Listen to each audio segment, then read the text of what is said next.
I want you to just picture something for a moment. Try to really put yourself right into this specific environment. Imagine it's a perfectly calm evening. You're settling into your seat for one of those long-haul red-eye flights. Yeah, the ones where you're just exhausted before you even board. Exactly. You've done the whole stressful airport routine, the boarding, the awkward stowing of the luggage overhead. And now, finally, the cabin lights dim. People around you are pulling up those thin little blue airline blankets. Right, maybe putting on their noise-canceling headphones to tune everything out. Yeah, exactly. And the hum of the massive jet engines right outside your window is just that steady, comforting, kind of hypnotic white noise. And up in the front, the captain's voice comes over the radio to air traffic control. And it sounds completely relaxed, totally normal. Just a guy doing his job, saying a really simple good night to the controllers on the ground as the plane crosses this invisible border in the sky. And then, She's just gone. yeah, the plane just ceases to exist on the grid. And, the crazy thing is, it doesn't drop from the sky in a ball of fire. It doesn't send out some frantic Mayday distress call. Right, no alarms. None. It doesn't trigger any of the automated emergency beacons that planes are packed with. It simply evaporates from the digital world that we all, frankly, completely take for granted. It really is binary. Yeah. It is the ultimate vanishing act. 1 second, you are a tracked, monitored, massive physical object flying through the sky with 239 human beings on board, and literally exactly 102 seconds later, you're a ghost. Yeah. Welcome to today's deep dive. We are unpacking what is undoubtedly one of the greatest, most haunting, and honestly deeply frustrating mysteries of modern human history: the disappearance of Malaysia Airlines Flight 370. And this is crucial, we aren't just recounting old news today. No, we're not. Because here's the thing, for you listening today, we aren't just doing a recap of what everyone heard back in 2014. It is May 3rd, 2026. And we are diving into a massive, heavily researched stack of recent sources that have totally reframed this entire mystery. The landscape of this investigation has shifted so dramatically, especially with these new 2026 syntheses of the data. It's wild. We're looking at newly emerged 2026 perspectives. We have these, honestly, really sobering operational reports from the massive May 2026 deep-sea search conducted by this incredibly advanced vessel called the Armada 8605. Which is a massive undertaking. Huge. And perhaps most significantly today, we're going to dissect a shocking new geopolitical hijacking theory that challenges absolutely everything the world thought it knew about where MH370 actually ended up. Yeah, our sources today cover a vast spectrum. Yeah. We have investigative breakdowns of the captain's private life, forensic analysis of his deleted home flight simulator data. Which is a huge piece of the puzzle. Absolutely huge. We also have the technical debriefs from that failed 2026 deep-sea search you mentioned. And we're going to look very closely at the physical mechanics of the aircraft itself, specifically this massive, kind of terrifying physical vulnerability in the Boeing 777 that completely rewrites the timeline and the potential motives for a hijacking. I'm telling you, by the end of this deep dive, you're going to look at commercial aviation, international politics, and really just the very concept of truth in our highly connected digital age in a completely different way. It really changes how you view everything. But okay, to understand the new theories, the 2026 stuff, we have to establish the baseline. We have to unpack this right from the moment everything changed. So let's go back to those 102 seconds. The timeline laid out in the sources is chillingly precise. Right. It's March 8th, 2014. At 1:19 a.m. local time, 53-year-old Captain Zahari Ahmad Shah signs off with air traffic control. Now, he is handing over the airspace control from Kuala Lumpur, Malaysia, to Ho Chi Minh City, Vietnam. Which is a totally routine procedure. Yeah, he's an examiner pilot. He's done this 1,000 times, right? His voice is totally normal. No stress, no panic. He just says, "Good night, Malaysian 370." And what's fascinating to me from an investigative standpoint is just the sheer unremarkable normality of that specific piece of audio. I mean, voice stress analysis has been done on that recording repeatedly by various intelligence agencies. Really? Like deep-level analysis? Oh, yeah. And it shows a man at total baseline. There is zero indication of an emergency. There's no heavy breathing, no background noise of a struggle. No alarms blaring in the cockpit or anything? Exactly. Nothing indicating a sudden mechanical failure. It is just the sound of a completely routine, boring night over the dark water of the South China Sea. But then, the clock ticks. Right. Exactly 102 seconds after that completely normal sign-off, the plane's transponder is turned off. Yeah. Now, let me stop right here because I think a lot of people hear the word transponder in movies. Yeah. But we need to explain what it actually is and why turning it off is such a massive deal. That's a really crucial point. So air traffic control basically uses two types of radar. Primary radar is the old school technology you picture from like World War II movies. A radio wave bounces off a massive metal object in the sky and returns a blip on a screen. But a blip just tells you something is physically there, right? It doesn't tell you who it is, how high it is flying, or how fast it's going. That is where secondary radar comes in, and that relies entirely on the plane's transponder. So it's sort of like an electronic license plate that actively talks back to the ground? Precisely. The transponder is a radio transmitter physically in the cockpit. When it receives a ping from the ground station, it actively replies with a specific code, the flight number, the altitude, the speed. It paints a complete data picture for the controllers. Got it. And on the Boeing 777, you don't just accidentally bump it and turn it off. It's a physical rotary dial located on the center pedestal between the two pilots. You have to literally reach down, grab the dial, and physically click it through several positions to turn it from TARA, which is the normal flight mode, over to standby or off. Okay, so our sources emphasize this heavily. This was not a glitch. Yeah. A glitch might cause like a momentary loss of data. But this was a total cessation of the secondary radar signal exactly as they hit the boundary between two airspace zones. The absolute perfect moment. Right. The exact moment when Malaysian ATC thinks Vietnam has the plane and Vietnam ATC thinks Malaysia still has it, it falls right into the blind spot. Yeah. The plane vanishes from civilian radar. And it doesn't just keep flying straight along its route to Beijing. It makes a sharp, deliberate turn to the southwest. Away from its destination. Yeah, away from the planned flight path, heading back over the Malay Peninsula. And that deliberate turn is really the crux of the entire initial investigation. Because let's look at the physics of a Boeing 777. If you have a sudden, catastrophic mid-air explosion... And a bomb or something. Right, or say a massive decompression event that rips the plane apart, or a fuel tank explosion. The plane simply disintegrates. Debris falls along a predictable ballistic trajectory. A plane that has blown up or suffered a catastrophic structural failure does not execute a precise, calculated, sweeping navigational turn. Wait, okay, explain what you mean by a calculated navigational turn. Because I picture a pilot just, grabbing the steering wheel of the yoke and just banking hard left. But that's not what the data suggests, right? No, not at all. The radar data captured by military primary radar over the next hour showed the plane flying incredibly precisely between established navigational waypoints. And waypoints are they're like invisible highway markers in the sky. Exactly, GPS coordinates in the sky. To hit them perfectly, you aren't flying by hand in the dark. You are programming the flight management computer. You're typing those specific waypoints into the keypad in the cockpit and letting the autopilot fly the route. This requires intent. It requires profound knowledge of aviation systems. This was an airplane under command, someone was flying it, and they knew exactly what they were doing. And the terrifying realization brings us to the first major piece of forensic evidence that shifted the world's focus squarely onto the man sitting in the left seat, Captain Zaharie himself. The simulator. Let's talk about the simulator, because this part of the source material it's wild to me. So weeks after the plane vanishes, the Malaysian police finally search Zaharie's home. And he's not just your average pilot who leaves work at work. He is an absolute aviation obsessive. Yeah, he built an incredibly elaborate custom home flight simulator. We're talking 3 massive monitors wrapping around the desk, physical rotor pedals on the floor, a heavy yoke, custom throttle quadrants. He used a commercial software called Microsoft Flight Simulator, but he augmented it with third-party add-ons to perfectly mimic the complex avionics of the Boeing 777. Which, in itself isn't inherently criminal. Many pilots have home setups to practice or just for fun. Sure, gaming is fine. Right. But the critical discovery came when they looked at the hard drives powering that simulator. They found that a series of data files had been recently intentionally deleted. And in the world of digital forensics, hitting empty trash doesn't actually make the data vanish, right? Yeah, not even close. It basically just tells the computer that the space is available to be written over. It's essentially a flashing neon sign to investigators. Right. The Malaysian authorities couldn't recover it themselves, so those hard drives were packaged up and sent straight to the FBI laboratory in Quantico, Virginia. Oh, wow. So they brought in the heavy hitters. Exactly. The analysts there spent weeks doing deep-level, sector-by-sector data recovery.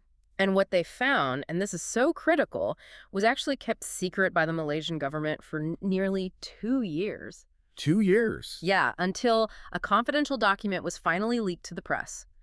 The FBI recovered a specific reconstructed flight path run on that simulator just 1 month before the actual disappearance of MH370. And it wasn't just a joyride, like he was flying under the Golden Gate Bridge or landing in the Alps or something fun.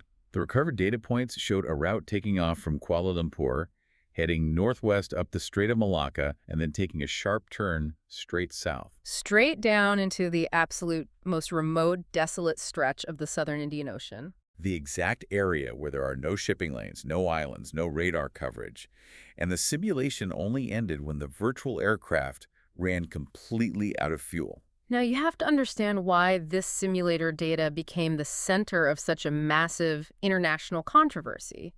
Because when this finally came to light, Malaysian officials heavily downplayed it. It really did. They released statements suggesting it was just routine practice. A senior official at the time actually stood in front of reporters and tried to brush it off, saying they had checked the simulator and there was nothing suspicious, just a veteran pilot practicing emergency scenarios. See, I have to push back on that.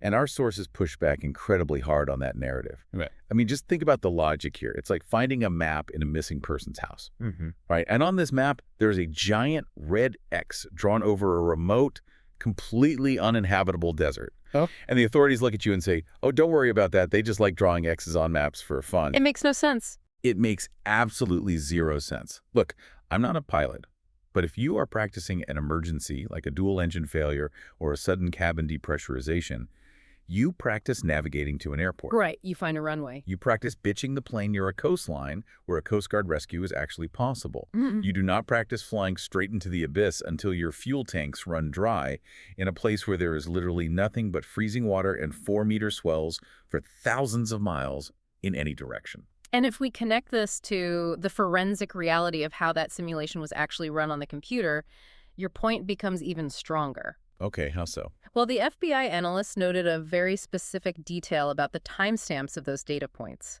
This simulation wasn't flown in real time. Wait, what do you mean? Zahari didn't just sit in his basement chair for 7 hours watching the digital ocean slowly go by. The user manually adjusted the plane's position in the software. They skipped it forward, changing the altitude and the fuel load artificially, jumping between specific waypoints to check how the plane would perform at various stages of that specific journey.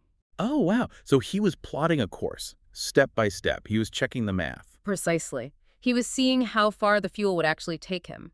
It was a test of a highly unusual route. And crucially, the path designed in that simulator perfectly skirted the edge of Indonesian airspace. It threaded the needle. Exactly. By flying right down the maritime border between countries, it avoided triggering military radar detection from either side. It was, as one intelligence analyst in the sources explicitly described it, a route explicitly designed to make a massive commercial airplane disappear forever. Okay, so we have this picture forming of a veteran pilot, 30 years of experience, over 18,000 flight hours. A guy who was an examiner, meaning he literally taught other pilots how to fly the Boeing 777. And master of the aircraft. Right. And a man who, by all outward superficial appearances, had a very good life. A nice house in a gated community, married for over 30 years. He had kids, he had grandkids. If this was a meticulously planned act, if he intentionally used his basement simulator to figure out exactly how to vanish from the face of the earth, what on earth could possibly drive a successful, respected man to do this? That is the million-dollar psychological question that has haunted this case from day one. And our 2026 sources dive incredibly deep into the two prevailing theories regarding his state of mind. Basically, personal demons and political motivations. Let's look at the personal side first. Right, because despite that picture-perfect outward appearance, investigators found significant cracks in the foundation of his life. Yeah, the sources highlight some really unsettling behavior leading up to the flight. There were pervasive rumors of a failing marriage. Now, to be fair, some family members vehemently denied this to the press, claiming everything was perfectly fine. Which is a natural reaction. Of course. But other sources, including longtime close friends of the captain, told investigators that he was in deep, profound pain over his relationship. There were reports that his wife and children had actually moved out of the primary residence the day before the flight, though again, the family disputes the timeline of this. But what cannot be disputed is his online footprint. Yeah. This part is bizarre. In the year leading up to the disappearance, Zahari, a man in his mid-50s, a grandfather, was obsessively messaging a pair of young twin models on social media. Publicly, right. Yes, on their public pages. He left over 100 comments, many of them highly suggestive or inappropriate, repeatedly urging them to come to Kuala Lumpur to see him. And the tragic part is, they never replied to a single one. Jeez. Psychologists and behavioral analysts who reviewed this digital behavior for the official investigation flagged it. They didn't just see it as a midlife crisis or, just creepy behavior. They flagged it as highly self-destructive. Like a cry for help, almost. Yeah, it painted a psychological profile of a man who was unraveling, someone who felt completely invisible in his own life, desperate for an escape, or acting out of a profound sense of isolation. But personal isolation is just one side of the coin. Then you have the political angle, and this is where the timeline gets incredibly uncomfortably tight. We need to look at what was happening in Malaysia the exact week Flight 370 vanished. We do, but before we get into the specifics of that timeline, I think we need to take a second and make something very clear to you, the listener. Yes. Okay, before we dive into the politics, I want to take a quick second to make something super clear. We are about to discuss some intense theories regarding Malaysian domestic politics, and later on, international geopolitics. We are looking at sources from investigative journalists who are proposing massive, highly controversial motives. Exactly. To be completely clear to you listening, we aren't taking sides here. We aren't saying the Malaysian government did something nefarious or endorsing the political views of the sources. We are strictly 100% neutral. We're just reporting what the 2026 data synthesis is looking at. Right. But to understand why the investigation took the bizarre turns it did and why these theories hold weight in 2026, we have to look at the exact political context that the intelligence community was evaluating at the time. Context is everything here. So here's the political context the sources provide from March 2014. The day before MH370 took off, Anwar Ibrahim, who was the de facto leader of the Malaysian opposition party and a massive galvanizing symbol of democratic reform in the country, was sentenced to 5 years in prison. Okay. His supporters, and frankly many international human rights organizations, saw this as a politically motivated ruling by the ruling party, an attempt to silence their most dangerous rival just as he was gaining real power. And Captain Zahari wasn't just like a casual observer reading about this in the Sunday paper. He was a fervent, deeply public supporter of Anwar Ibrahim. His social media was a testament to his political fervor. I mean, ahead of the 2013 elections, Zahari posted over 119 times openly criticizing the ruling government. He wasn't hiding it at all. 119 times. Yeah. When the opposition lost that election, he wrote passionately about the voice of resistance within everyone. He was, by all accounts, highly politically engaged, deeply frustrated with the direction of his country, and viewed Anwar Ibrahim as an absolute hero. And the timing. The timing is wild. There are witness reports placing Zahari at the courthouse on the very day of the verdict, just hours before he went to the airport, put on his uniform, and was scheduled to pilot MH370 to Beijing. So let's look at the theory that stems from this. His personal life is allegedly falling apart. His political hero has just been jailed in what he views as a massive injustice, and something inside him snaps. He decides to use the one thing in his life over which he has absolute unquestioned control, a $300 million Boeing 777, to make a final, devastating, unforgettable statement to his government and the world. Right, that's the theory. But here is the part I struggle with. How does one man take down a plane with 239 people on board without anyone stopping him? I mean, there are co-pilots, there are flight attendants, there are passengers with cell phones. How does this happen without a single phone call, a single text message, or a single cry for help making it to the ground? This brings us to the most chilling technical aspect of the pilot suicide hypothesis, the depressurization theory. Okay. It is the most technically viable explanation for how a single pilot could systematically incapacitate an entire aircraft full of people. According to electrical engineers and aviation experts analyzing the primary radar data and the performance limits of the 777, shortly after the transponder was turned off and the plane made its sharp left turn back over Malaysia, it may have initiated a rapid climb. Right. The sources say it climbed to 12,192 meters. For those of us using feet, that's 40,000 feet. That is right at or even slightly above the maximum operational ceiling for a fully loaded Boeing 777. And we need to explain what the environment is like at 40,000 feet. Yeah, please do. The air outside the aircraft is incredibly thin. The atmospheric pressure is so low that human lungs physically cannot extract enough oxygen to survive, and the temperature is roughly -60 degrees Fahrenheit. It's basically the death zone. Exactly. A commercial airliner survives up there by constantly pumping warm, compressed air from the engines into the sealed cabin. This simulates the air pressure you would feel if you were standing on a mountain at around 8,000 feet. Which keeps everyone comfortable and breathing normally. Right. The pressure is regulated by small doors at the back of the plane called outflow valves. They let old air out as new air comes in. But the pilots have control over those valves, right? Yes. They have a manual override switch right in the cockpit. If a pilot intentionally opens those outflow valves, the pressurized air inside the cabin instantly rushes out into the freezing atmosphere. And what actually happens to the people in the back when that occurs? Like, walk us through the mechanics of a depressurization event. The cabin altitude skyrockets in seconds. It goes from feeling like 8,000 feet to feeling like 40,000 feet almost instantly. The plane's automated safety systems would immediately detect this catastrophic pressure drop. The rubber oxygen masks would automatically drop from the ceiling compartments above the passengers and the flight attendants. Okay, but then they have oxygen, right? Well, this is where we have to dispel a really common myth about commercial aviation. Those passenger masks are not connected to giant scuba tanks of compressed air in the belly of the plane. Wait, really? What are they connected to? They are connected to chemical oxygen generators. Chemical? Yeah. When you pull the mask toward you, it snaps a firing pin that mixes sodium chlorate and iron powder. This creates a highly exothermic chemical reaction. It burns incredibly hot, and the byproduct of that chemical fire is breathable oxygen. That is wild. I had no idea. But because it relies on a chemical reaction, it is strictly limited by the amount of chemicals in the canister. Those passenger oxygen generators are only designed to last for about 12 to 15 minutes. 15 minutes. That's it. That seems so short. That is all they need under normal circumstances. They're designed to provide just enough air for the pilots to execute a rapid emergency descent, diving the plane down to a safe, breathable altitude of 10,000 feet where you don't need masks anymore. But in this dark theory, the plane doesn't descend. No. The radar data suggests it stays up there. It stays at 40,000 feet. Exactly. The passengers, in a state of confusion, put on their masks. They breathe the chemical oxygen for 15 minutes. And then the chemical fire burns out. The oxygen stops flowing. At 40,000 feet without supplemental oxygen, a medical condition called hypoxia sets in extremely fast. Can you explain hypoxia? Because I think people imagine choking or gasping for air, like drowning or something. It's actually much more insidious and, in a twisted way, much more peaceful.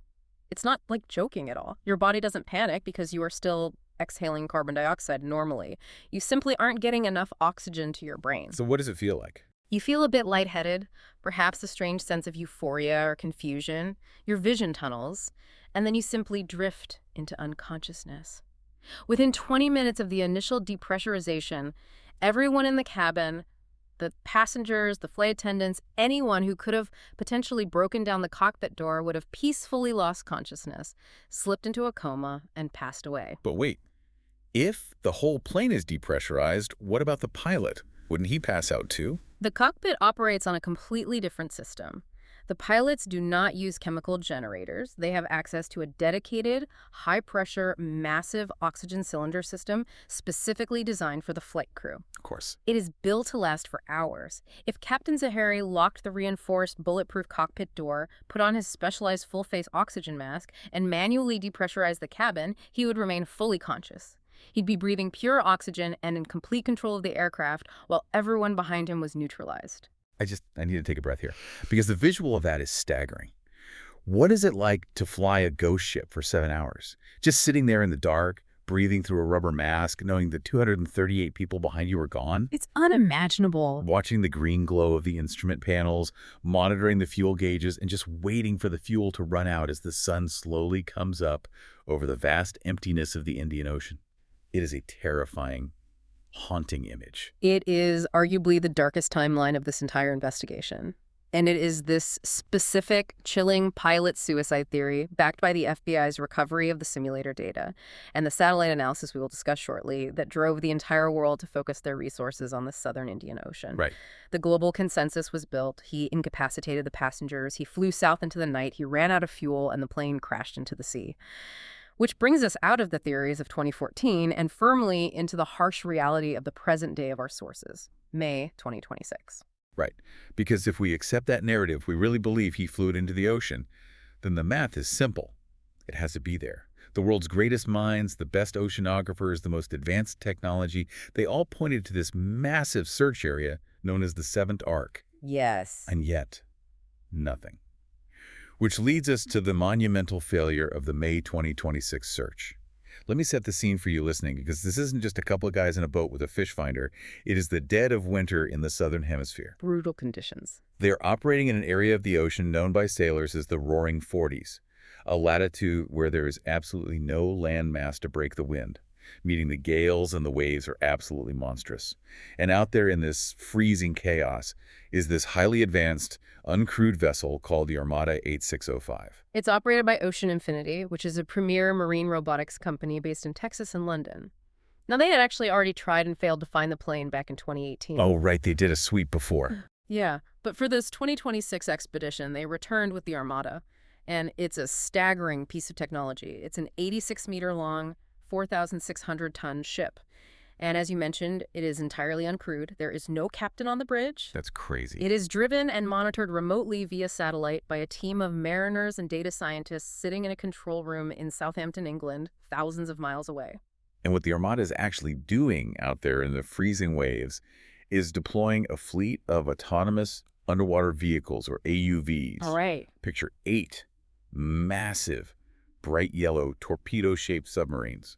They drop them off the back of the ship, and these AUVs dive 4,000 meters straight down into the pitch-black abyss. And we really have to conceptualize the environment at 4,000 meters deep. Yeah, paint a picture for us. The pressure down there is roughly 5,800 pounds per square inch. It's literally the equivalent of having the weight of a full-size car resting on every single square inch of your body. Good Lord. Sunlight cannot penetrate that deep. It is absolute blackness and freezing cold. So how do they search in the dark? The sources describe these AUVs acting like acoustic combs.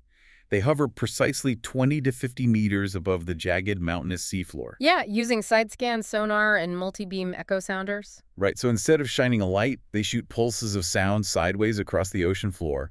When the sound hits an object, it bounces back, creating an acoustic shadow that algorithms turn into a high-definition 3D map of the terrain. They are looking for anything unnatural. A piece of the straight metal fuselage, the distinct titanium casing of a Rolls-Royce engine, a debris field, anything at all. And they focus their efforts on a highly specific coordinate, 35.7 degrees south latitude, right on the bullseye of the Seventh Arc. For 28 agonizing days, those AUVs scoured the bottom of the ocean.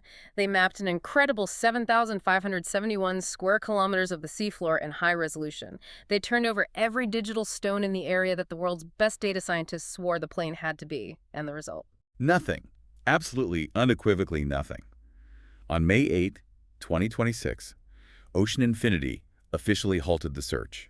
The winter weather was closing in, creating 10-meter waves that's a 3-story building of water that made retrieving the AUVs impossible. It was getting too dangerous even for the robots. Yeah. But the real issue, the nail in the coffin, was funding. They had entered into a no-cure, no-fee contract with the Malaysian government. They bet tens of millions of dollars of their own money that their tech could find it. And because they found no wreckage, they received exactly $0. If we zoom out and look at the aggregate, over the past 12 years, across all the international government efforts and the private expeditions, over $150 million has been spent searching that specific patch of ocean. That's a staggering amount of money. Over 120,000 square kilometers have been mapped, an area larger than the state of Pennsylvania. And the main wreckage, the massive fuselage, the engines, the black boxes, remains entirely missing. And this catastrophic, expensive, heartbreaking failure is the massive turning point of our entire deep dive today. Yeah, it changes everything. Because the sources introduce a question that shakes the foundation of everything we just talked about. If it's not there, were we looking in the wrong place? We bring in investigative journalist Jeff Wise, who has been covering this since day one. He looks at this $150 million failure, he looks at the empty sonar maps, and he asks the ultimate dangerous question. What if the plane is not in the Indian Ocean at all? Right. What if this entire 12-year search, the pain of the families, the millions of dollars, was based on a massive, deliberate deception? To understand Wise's misdirection hypothesis, we really have to look very closely at why everyone was searching the Indian Ocean in the first place. Good point. Let's revisit the data. Remember, when the transponder was shut off at 1:21 a.m., MH370 vanished from primary and secondary air traffic control radar. The only way investigators knew the plane kept flying for another 7 hours was through something called satellite handshakes, or pings. Right. So the plane's transponder was off, the radios were silent, but the plane's automated satellite data unit, the SDU, was still powered on. Yes. And every hour, on the hour, the plane's computer sent a microscopic electronic burst to an Inmarsat communications satellite positioned high over the Indian Ocean. It wasn't set in GPS coordinates. It was essentially just an automated network check. A quick, I'm still here, are you still there? Signal. Exactly. And the engineers at Inmarsat in London performed an absolute miracle of mathematics with those pings. The satellite they were using, Inmarsat 3F1, is a geostationary satellite, meaning it hovers over one spot on the equator, but it actually has a slight wobble. It moves in a tiny figure-8 pattern. Okay. The engineers analyzed the frequency shifts of those hourly signals, essentially looking at the Doppler effect. Hold on. I need you to explain the Doppler effect for me, because this is where a lot of people, including me, get lost in the weeds. Absolutely. The classic analogy is an ambulance driving past you on the street. Okay, I can picture that. As the ambulance drives toward you, the sound waves of the siren are compressed so the pitch sounds higher. As it passes you and drives away, the sound waves stretch out and the pitch drops lower. That's the Doppler effect. Right, the ee-oo. Exactly. The exact same physics apply to radio waves. The Inmarsat engineers measured the microscopic stretching and compressing of the radio waves called burst frequency offset to calculate whether the plane was moving toward the satellite or away from it at the exact moment of each hourly ping. Wow, that is incredibly clever. It is. Combined with the time it took the signal to travel the burst timing offset, they created a series of expanding rings of probability. The final ping, when the fuel ran out, created the famous seventh arc in the southern Indian Ocean. Okay, so the entire global consensus, the $150 million search, the seventh arc, the conviction that Zahari flew south relies entirely, 100%, on the integrity of those electronic satellite pings. Yes. But Jeff Wise asks a terrifying question. What if that data was intentionally spoofed? What if the plane lied to the satellite? And this is where the narrative shifts from a tragic suicide into something resembling a cyber thriller. Wise proposes that the pings were manipulated. Let's unpack this concept of spoofing. Think about it like someone hacking your phone's GPS. Imagine your family is tracking you on an app. You hack your phone's location data to make it look like you were driving straight down Interstate 95 at 70 miles an hour toward Florida. Okay, following you. They see the dot moving on the map, so they send the highway patrol to look for you in Florida. But in reality, you manipulated the data, left your phone on a bus, and you actually took a train to New York. Right. The searchers in Florida are looking at perfectly valid, mathematically sound data, but that data has been poisoned at the source to intentionally lie to them. But here is the massive hurdle I have with this theory. How do you hack a Boeing 777 mid-flight? This isn't a smartphone in your pocket. It's a multi-million-dollar piece of highly secure aerospace engineering. It is a marvel of engineering, yes. But to understand how this hack could physically happen, we have to look beneath the floorboards of the plane itself. Beneath the floorboards. Okay. Because while the 777 is an incredibly advanced machine, its foundational architectural design was laid down in the early 1990s. And that brings us to a massive structural vulnerability, the EE. This part of the sources absolutely blew my mind. I had no idea this existed. So the sources bring in this veteran Boeing 777 pilot named John Warr, and he completely dismantles the comforting idea that only the pilot sitting behind the locked, bulletproof cockpit door can control the airplane. It really does. He points to something called the Electronics and Equipment Bay, or the EE Bay. What exactly is down there? The EE Bay is quite literally the central nervous system of the aircraft. It is a large room in the belly of the plane, housing racks upon racks of the computers that control everything. The flight management systems, the communications arrays, the environmental controls, the autopilots, the oxygen deployment systems. It is all processed through the hardware in the EE Bay. So it's the server room for the whole plane. Exactly. On many modern aircraft, this area is strictly inaccessible from the cabin during flight. You can only get to it from a hatch on the outside of the plane when it's parked on the tarmac.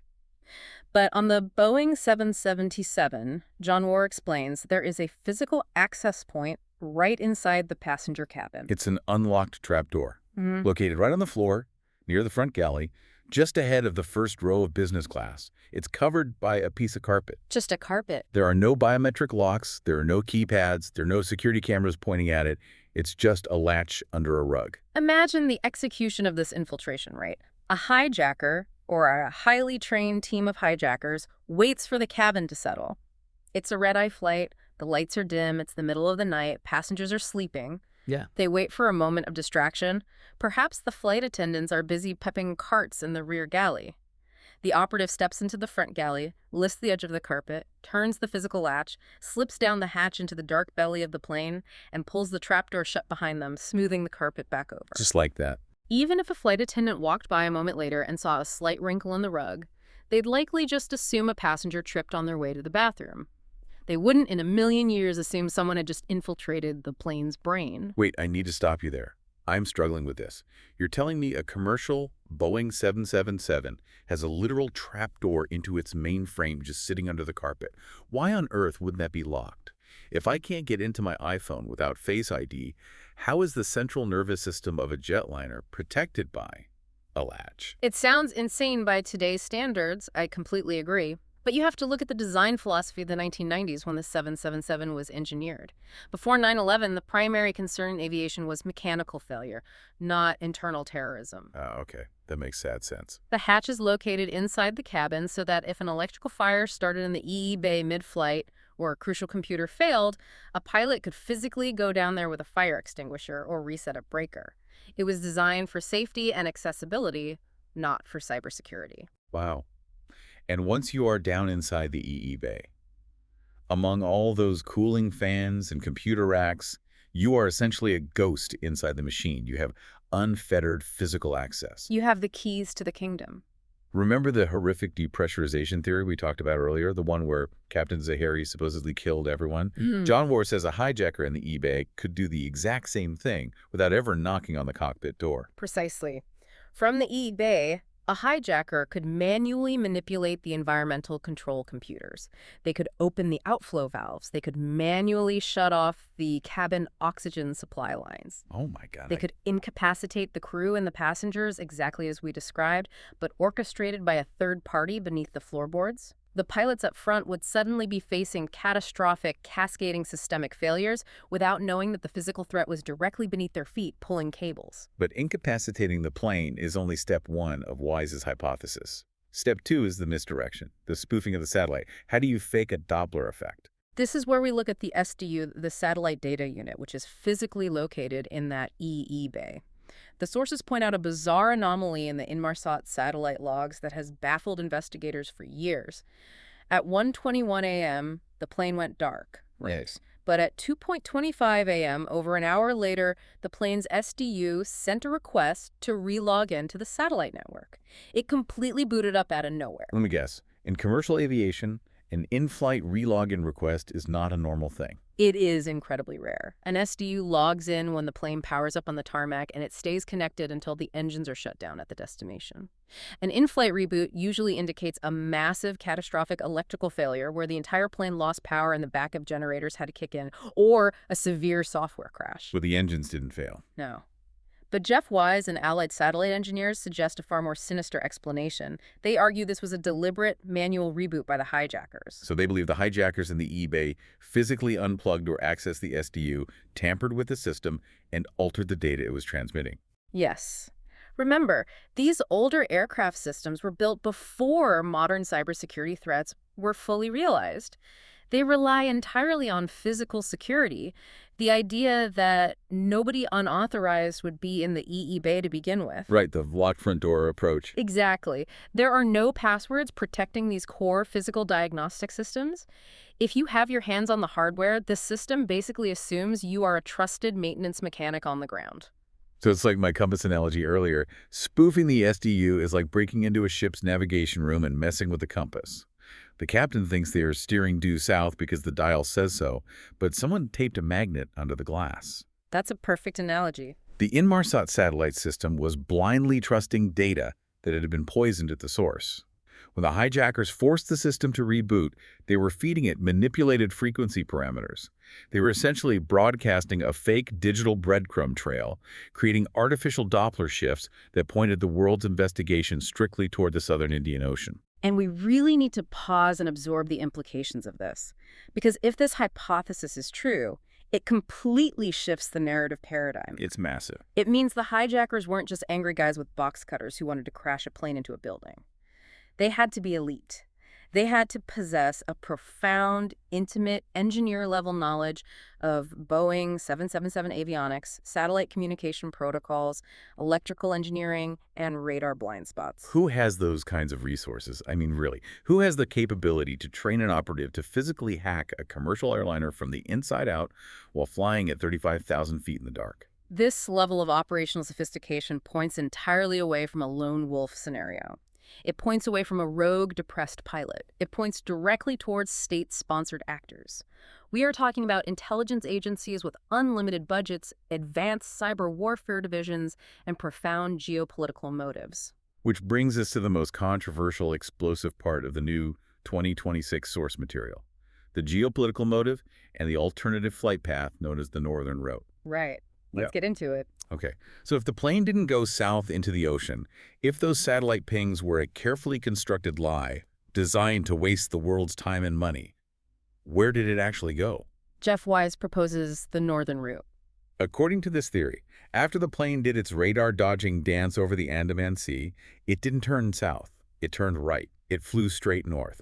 It crossed over the landmass of India, traversed the high peaks of the Himalayas, clipped the borders of China, and finally landed on a remote airstrip in the Republic of Kazakhstan. And before you or the listeners dismiss this as pure Hollywood fiction, just a crazy spy thriller, the sources note a very compelling piece of official documentation. Yeah, the Boeing data. Boeing itself released an 8-page data analysis report during the investigation.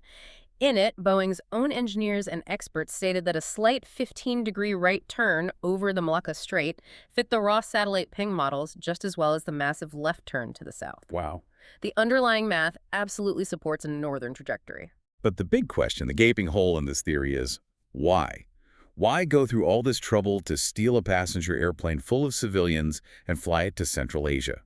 To understand this, the sources say we have to zoom out and look at the exact week in March 2014 when this happened. And once again, I want to reiterate our neutrality. Yes, absolutely. We are entirely neutral here. The following geopolitical theories are presented by Jeff Wise and the source material. We are not endorsing the view that the Russian government or Vladimir Putin was involved in the disappearance of MH370. We are impartially laying out this hypothesis exactly as it is presented in our 2026 sources to ensure you understand the full scope of the theories that have been debated at the highest levels of intelligence. Exactly. So let's look at the globe in March 2014. It was an absolute powder keg. Russia was in the active process of annexing the Crimean Peninsula from Ukraine. The geopolitical tension between East and West was at its highest, most dangerous point since the end of the Cold War. It was a very tense time. Very. And in the narrative presented by the sources, a very specific timeline is highlighted to show how these events align. On March 16th, U.S. President Barack Obama announced heavy, crippling new economic sanctions against Russia. The sources then explicitly link this to the aviation disasters of that year, noting that right in the midst of this explosive international crisis, MH370 vanished. And it completely dominated the global news cycle.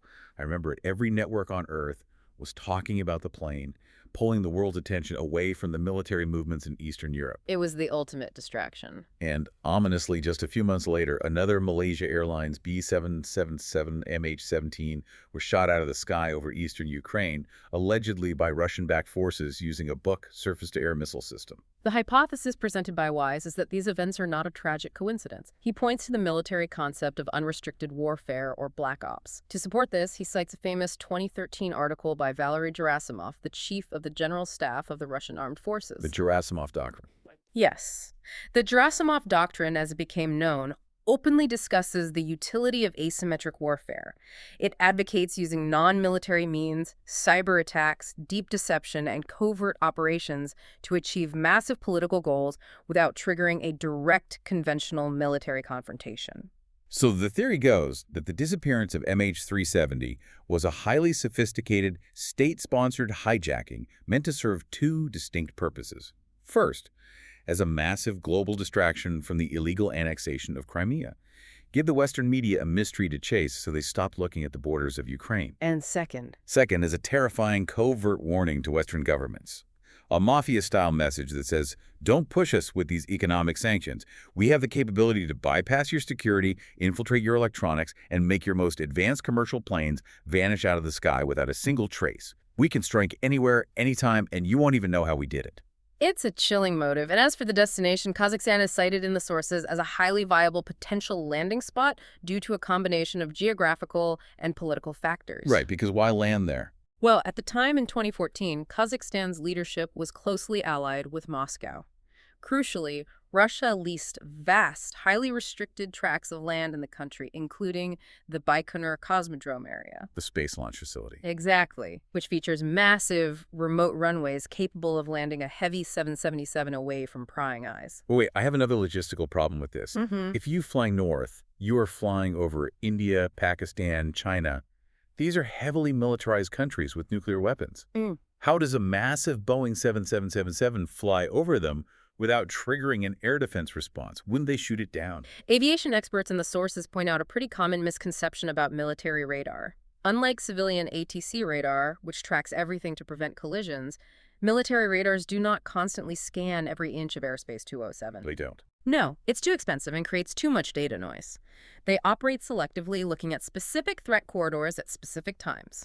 If a highly resourced intelligence agency mapped out the operational blind spots, the radar schedules, and the border overlaps, a plane flying silently without a transponder could theoretically slip through the net undetected, especially in the dead of night. Wow.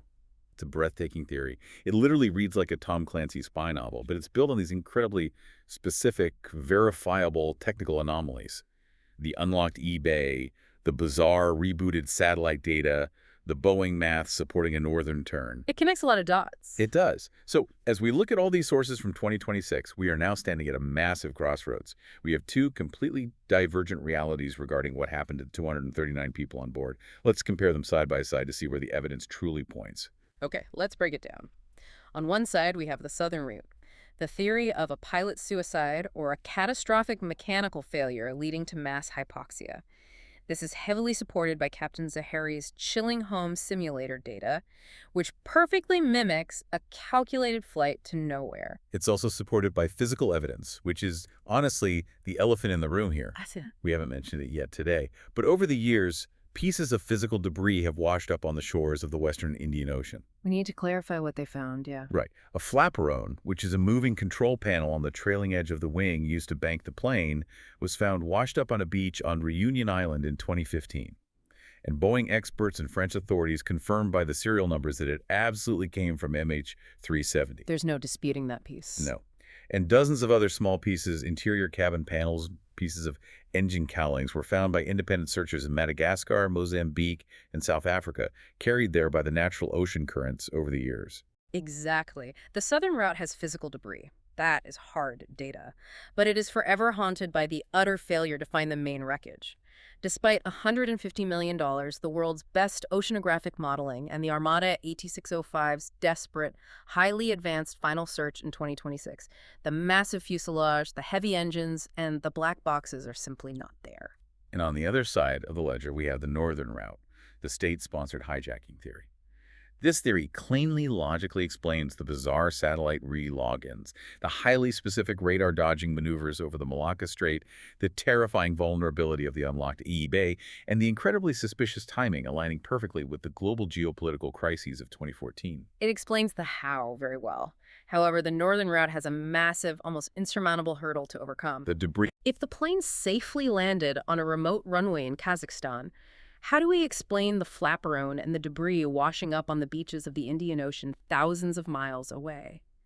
Jeff Wise's theory requires us to believe that the perpetrators actually harvested parts from the plane, or found identical parts, and physically planted those pieces of debris in the ocean to solidify the false narrative.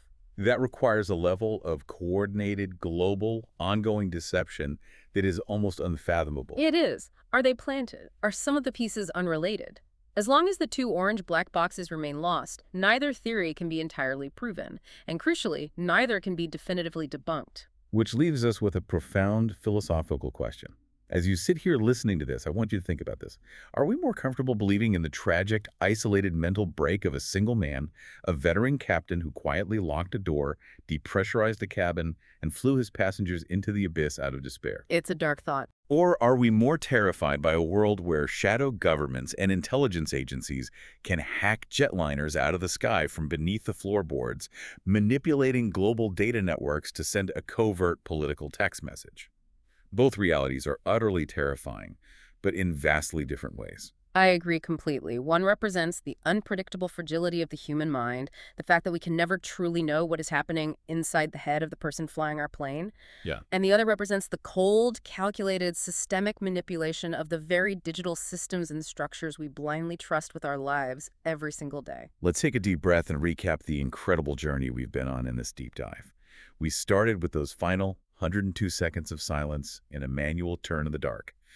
We dove into Captain Zahari's basement, analyzing that eerie simulator data pointing straight to the deep ocean. We explored the horrifying mechanics of the chemical oxygen generators and the depressurization theory. We traveled to the freezing roaring 40s in 2026 to witness the heartbreaking failure of the Armada 18605 acoustic search. We lifted the cabin carpet to look at the vulnerable trapdoor to the 80-day. And finally, we unpacked the explosive, controversial Northern Route geopolitical theory and the concept of asymmetric warfare. It is a labyrinth of missing data, profound human tragedy, and terrifying technological vulnerability. And the fact that we are still debating these entirely divergent paths, a watery grave versus a remote runway in 2026, shows just how incredibly effectively MH370 vanished. It truly is the mystery of our time. And I want to leave you with a final thought today, something for you to mull over that we haven't touched on yet. We spent this entire time looking backward at the technology of 2014 and the deep-sea searches of 2026. But consider the future of flying. It's changing rapidly. As commercial aviation becomes increasingly reliant on digital networks, continuous satellite uplinks, and highly automated AI flight systems, that physical trapdoor under the carpet might not be the biggest threat anymore. No, the threat moves online. We live in a world where our smart refrigerators, our medical pacemakers, and our cars can be hacked remotely from across the globe.